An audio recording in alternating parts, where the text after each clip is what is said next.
रोहिणी आचार्य के अपमान पर अब तेज प्रताप यादव उनके भाई भड़क गए हैं। कल की घटना ने दिल को झकझोर दिया है। ये तेज प्रताप यादव ने कहा, मेरे साथ जो हुआ वो मैं सह चुका हूं, ये कहा गया, लेकिन मेरी बहन का अपमान किसी भी हाल में बर्दाश्त नहीं है, असहनीय है। पिताजी अगर इशारा करें तो जयचंदों को जनता जमीन में गाड़ देगी। ये धमकी भरा पोस्ट किया गया है तेज प्रताप यादव की ओर से।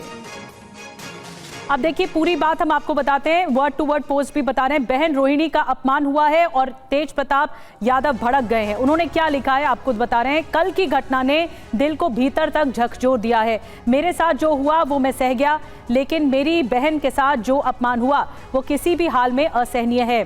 सुन लो जयचंदो, परिवार पर वार करोगे तो बिहार की जनता तुम्हें कभी माफ नहीं करेगी। जब से मेरी रोहिणी बहन के चप्पल उठाने की खबर सुनी, दिल की आहत अब अग्नि बन चुकी है। जब जनमानस की भावनाएं आहत होती हैं तो बुद्धि पर पड़ी धूल उड़ जाती है। इन चंद चेहरों ने तेजस्वी की भी बुद्धि पर पर्दा डाल दिया है। इस अन्याय का परिणाम बेहद भयावह होगा। समय का लेखा जोखा बड़ा कठोर होता है। मैं माननीय आरजेडी के राष्ट्रीय अध्यक्ष और मेरे पिता, मेरे राजनीतिक गुरु श्री लालू प्रसाद जी से आग्रह करता हूं, पिताजी एक संकेत दीजिए। आपका केवल एक इशारा और बिहार की जनता इन जयचंदों को जमीन में गाड़ देने का काम खुद ही कर देगी। ये लड़ाई किसी दल की नहीं, परिवार के सम्मान, बेटी की गरिमा और बिहार के स्वाभिमान की लड़ाई है। ये तेज प्रताप यादव ने लिखा है और लिखा है कि एक बेटा और भाई की तरफ से ये लिखा जा रहा है। अब आपको बताते हैं, जिस रोहिणी आचार्य ने रमीज खान के बारे में जिक्र किया और आरोप लगाया। अब रमीज खान कौन है जिसका नाम रोहिणी आचार्य ले रही हैं बार बार? पूरा नाम रमीज नेमत खान है इनका और यूपी के बलरामपुर के रहने वाले हैं। पिता नेमतुल्ला खान जामिया में प्रोफेसर हैं। पूर्व सांसद रिजवान जहीर के दामाद, पत्नी जेबा रिजवान एसपी की नेता, तुलसीपुर से चुनाव लड़ सकती हैं। जेबा तेजस्वी के क्रिकेट के दिनों में जो रमीज खान हैं वो दोस्त रहे हैं तेजस्वी यादव के। साल 2016 में आरजेडी से जुड़े पहले डेप्यूटी सीएम ऑफिस का काम देखा करते थे रमीज खान और फिर तेजस्वी के दफ्तर से जुड़ गए। देखते ही देखते उनका कद बड़ा होता चला गया। आकाश की तरफ एक बार फिर से आकाश की तरफ रुख करेंगे। आकाश, क्या आरजेडी में तेजस्वी यादव या फिर लालू यादव की तरफ से कोई प्रतिक्रिया निकलकर सामने आई है?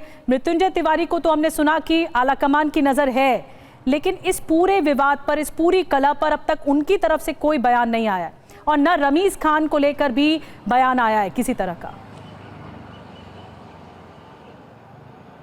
नहीं, बिल्कुल नहीं। जब संजय यादव को लेकर के पार्टी में, परिवार में बगावत शुरू हुई है, कार्यकर्ताओं ने सवाल उठाए, नेताओं ने सवाल उठाए, परिवार के अंदर से आवाज़ें उठी, तब तेजस्वी यादव इस पर चुप्पी साध लेते हैं। ये पहली बार नहीं है। जब तेज प्रताप यादव ने संजय यादव को जयचंद कहना शुरू किया तब भी तेजस्वी यादव ने कुछ नहीं कहा। जब पहली बार रोहिणी आचार्य ने कहना शुरू किया तब भी तेजस्वी यादव ने कुछ नहीं कहा। और अभी भी जब ये सब इतना बड़ा विवाद बन गया है जो बढ़ता ही चला जा रहा है, और इस सब के बीच में इस बात का जिक्र बहुत ज़रूरी है कि जब परिणाम आया विधानसभा चुनाव का, उसके बाद अब्दुल बारी सिद्दीकी ने एक बात कही थी कि आरजेडी के जो बिहार के नेता हैं उन्हें सोचने की ज़रूरत है। बिहार के नेता को उन्होंने कोट किया था, उन्होंने कहा कि उनको सोचने की ज़रूरत है। मतलब वो संजय यादव पर ही इशारा कर रहे थे, क्योंकि संजय यादव हरियाणा के रहने वाले हैं और वो ये कह रहे थे कि बिहार के जो आरजेडी के नेता हैं उनको सोचने की ज़रूरत है। तो ऐसे मौक़ों पर में तेजस्वी यादव कुछ नहीं बोलते हैं। लालू यादव की तरफ से कोई प्रतिक्रिया नहीं आई है। हाँ, ये ज़रूर कहा जा रहा है कि राबड़ी देवी नहीं चाहती हैं कि ये सब कुछ हो, उन्होंने समझाने की, बुझाने की कोशिश की है, लेकिन ये मसला, ये विवाद इतना ज़्यादा बड़ा हो गया है कि अब ये पार्टी और परिवार के अंदर नहीं है, पार्टी और परिवार से बाहर ये बातें आ गई है। और जब ये बातें बाहर आई तो उसका उदाहरण यही है कि रोहिणी आचार्य, जहां मैं अभी खड़ा हूं 10 सर्कुलर रोड पर, यहां से कल रात को बहुत तेज़ी से 9 बजे के आसपास निकलती हैं और एयरपोर्ट पर जाकर वो पत्रकारों से बात करती हैं और वो कहती हैं कि अगर आप, जिसे चाणक्य कहते हैं, अगर उसके खिलाफ आप आवाज़ उठाइए, उससे अगर पूछिए कि चुनाव में हार क्यों हुई, तो आपको चप्पल से मारने की कोशिश की जाती है। अब सवाल यह है कि ये सब कौन कर रहा था, किसके इशारे पर कर रहा था, वो कौन है? ये सब बातें धीरे धीरे हो सकता है कि सामने आ जाए। लेकिन रोहिणी आचार्य ने जो दूसरा ट्वीट किया है वो बहुत भावनात्मक ट्वीट है। उसमें उन्होंने लिखा कि किसी भी परिवार में रोहिणी जैसी बेटी ना हो। ऐसा वो शायद इसलिए कह रही होंगी क्योंकि जब उनके पिता बीमार थे, सिंगापुर में उनका इलाज चल रहा था, तो उनको एक किडनी की ज़रूरत थी और रोहिणी आचार्य ने अपनी किडनी दी थी उन्हें। उसके बाद उनकी बड़ी तारीफ भी हुई और एक बेटी होने का उन्होंने कर्तव्य निभाया था, और अब जब रोहिणी आचार्य इस तरह की बात कह रही हैं तो उस पर में तरह तरह की राजनीतिक बातें हो रही है। परिवार को कलह लेकर की कहानी बहुत ज्यादा बदसूरत है, और ये जो कहानी है कलह की, उसके चक्रव्यूह के इर्द गिर्द संजय यादव एक नाम और रमीज खान दूसरा नाम, इसी के इर्द गिर्द ये कलह घूम रही है। अब देखना होगा लालू यादव, तेजस्वी यादव की तरफ से क्या कुछ कहा जाता है इस पूरे पारिवारिक कलह पर। बहुत बहुत शुक्रिया आपका आकाश जानकारी देने के लिए।